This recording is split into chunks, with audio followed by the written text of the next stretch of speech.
Press meet పెట్టి ఒక పక్క చంద్రబాబు నాయుడు గాని ఈ గాల్లో గెలిచిన గాలి నా కొడుకులు ఎక్కువైపోయినారు రాష్ట్రంలో ఎమ్మెల్యేలు. ఒక్కడు కూడా ఒక రైతు దగ్గరికి పోయి అడగడు, నీ కష్టం ఏంటి, నీకేం చేయాలని అడగరు. రైతులంతా సంతోషంగా ఉండారంట. రైతులందరికీ మామిడి రైతులకి మద్దతు ధర ఇస్తున్నారంట. జగన్మోహన్ రెడ్డికి రోజమ్మకి పిచ్చి, అందుకే ఊరికే మమ్మల్ని తిడుతుంది అంటున్నారు. అన్ని గోలు చనిపోతుంటే కూడా వచ్చి చూసి దానికి సంబంధించి ఎవరి తప్పు వాళ్ళని పనిష్ చేసి మళ్ళీ గోవులు చనిపోకుండా చూసుకోవాల్సిన బాధ్యత ఉందా లేదా? మరి నువ్వేం సనాతన యోధుడివే నేను ప్రశ్నిస్తున్నాం.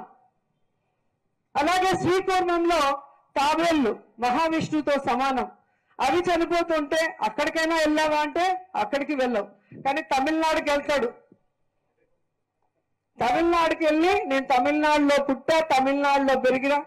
ఈయన ఎక్కడ పుట్టాడు, ఎక్కడ పెరిగాడు, ఏం చదువుకున్నాడు, ఎవరికి కన్ఫ్యూజ్ చేసేస్తాడు. గుంటూరుకి వెళ్ళినప్పుడు ఇక్కడే పుట్టానంటాడు, ఒంగోలుకి వెళ్తే ఇక్కడే పుట్టానంటాడు, పిఠాపురం వెళ్తే ఇక్కడే పుట్టానంటాడు. మొన్న తమిళనాడుకు పోయి ఇక్కడే పుట్టాను. తిరుపతి మురుగడు నా అభిమాని, దేవుడే ఈయన అభిమాని అని చెప్పుకునే స్థాయికి ఆయనకి పిచ్చి ముదిరిపోయింది. ఆయన ఒక సినిమాలో డైలాగ్ చెప్పాడు, నాకు కొంచెం తిక్కుంది దానికి ఒక లెక్క ఉంది అని. చంద్రబాబు నాయుడు బాగా లెక్కిస్తున్నట్టున్నాడు. ఆ తిక్క ముదిరి ముదిరి పాకం పడుతుంది తప్ప తగ్గట్లేదు. అందరూ వీకెండ్ కి ఫ్యామిలీని చూడటానికి వెళ్తారు, సాటర్డే సండే హాలిడే అయితే. కానీ పవన్ కళ్యాణ్ వీకెండ్ కి మాత్రమే ఆంధ్రప్రదేశ్కి వస్తాడు. అంతవరకు షూటింగ్ చేసుకుంటాడు, డబ్బింగ్ చేసుకుంటాడు, ఆయన కార్యక్రమాలు చేసుకుంటాడు. మీరు తెలుసుకోవాల్సింది రాష్ట్రంలో ఉన్న తెలుగుదేశం పార్టీ జనసేన నాయకులు తెలుసుకోవాలి. ఇప్పుడే అంటే హైదరాబాద్ కు పారిపోయే వాళ్ళు రేపు జగనన్న ప్రభుత్వం వస్తే వీళ్ళు హైదరాబాద్ కాదు అమెరికాకు పారిపోతారు. ఆ రోజు మిమ్మల్ని కాపాడటానికి ఎవ్వరూ ఉండరు.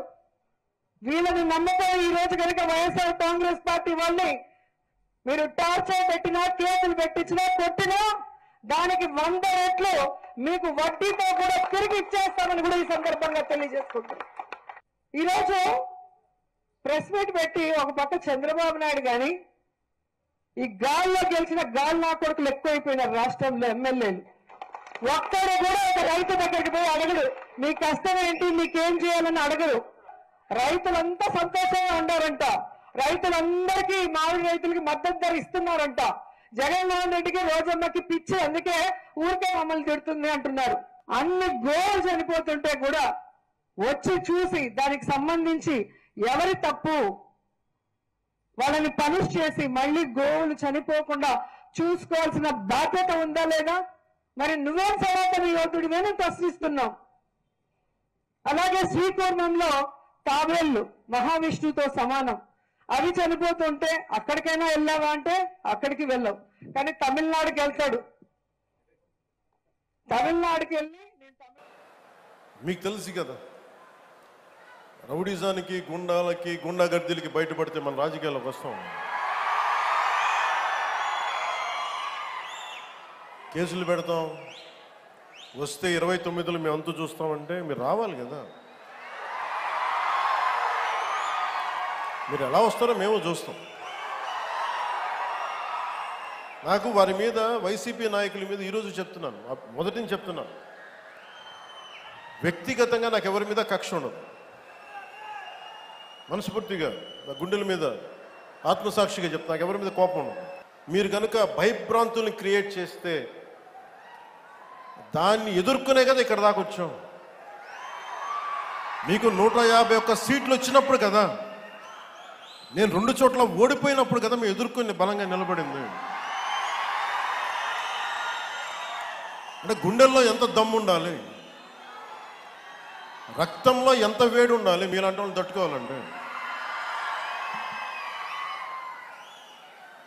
నాకు తెలిసిన సినిమాల నుంచి వచ్చిన సినిమాలో డైలాగులు చెప్పను నేను. కుత్తుకలు కోసేస్తాం, మిడకాయలు కోసేస్తాం అంటే కోయడానికి మేమేమన్నా చొక్కా ఇప్పి చూపిస్తామా?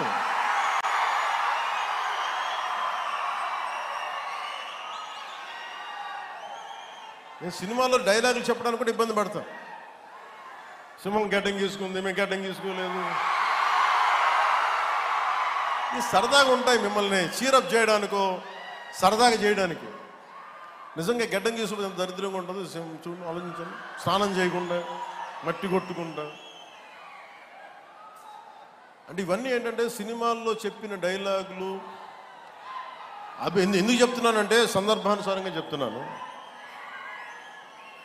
ఖచ్చితంగా మీరు అద్భుతమైన పాలన చేసి కనుక ఉండుంటే మీరు 11 సీట్లకు వచ్చేవాళ్ళు కాదు. మీరు అంటే ఇది రెలవెంట్ కాబట్టి చెప్తున్నా. ఇది కక్ష తీర్చుకునే ప్రభుత్వం కాదు. ఇది తప్పులు చేస్తే శిక్షించే ప్రభుత్వం ఇది. అలాంటిది అంటే ఇది ఎందుకు చెప్తున్నానంటే మీకు వినండి మళ్ళీ అరవండి. మీ ఉత్సాహాన్ని కాదండి, మీరు వినండి. అంటే మీరు అరుపులు అరుచుకుంటూ వెళ్ళిపోతున్నారు, వాళ్ళేమో బెదిరిస్తా ఉన్నారు, కోస్తామంటున్నారు. మళ్ళీ మీ ఎర్ర జెండా శక్తి తెలియదు వాళ్ళకి. మీ గుండెల్లో ఉన్న ఆ వేడి రక్తం గురించి తెలియదు వాళ్ళకి. అంటే కడుపు కాలి ఉన్నవాడికి కష్టపడి పనిచేద్దాం అనుకున్నాను, మళ్ళీ తిరిగి కోపం తెప్పించుకోండి. పని చేసుకుని తల ఉంచుకొని పని చేసుకుంటూ వెళ్ళిపోతున్నాం. నిజంగా 11 సీట్లు ఇచ్చిన ఆ పార్టీగా మేము గౌరవిస్తున్నాం. ఈ ప్రభుత్వం గౌరవ ముఖ్యమంత్రి శ్రీ నారా చంద్రబాబు నాయుడు గారి నాయకత్వంలో ఉన్న ఎన్డీఏ కూటమి నడుపుతున్న ఈ ప్రభుత్వంలో తప్పులుంటే ఖచ్చితంగా చెప్పండి. ఖచ్చితంగా చెప్తే మేము సరిదిద్దుకుంటాం, లేదా వివరణిస్తాం. అంతేగాని మేము కుత్తుకులు కోసేస్తాం, రంపాలు తెస్తాం, రంపాలు పెట్టి కుత్తుకులు కోస్తామంటే మీకు తెలుసు కదా, అలాంటి వాటికి తాటాకి చప్పుళ్ళకి మేము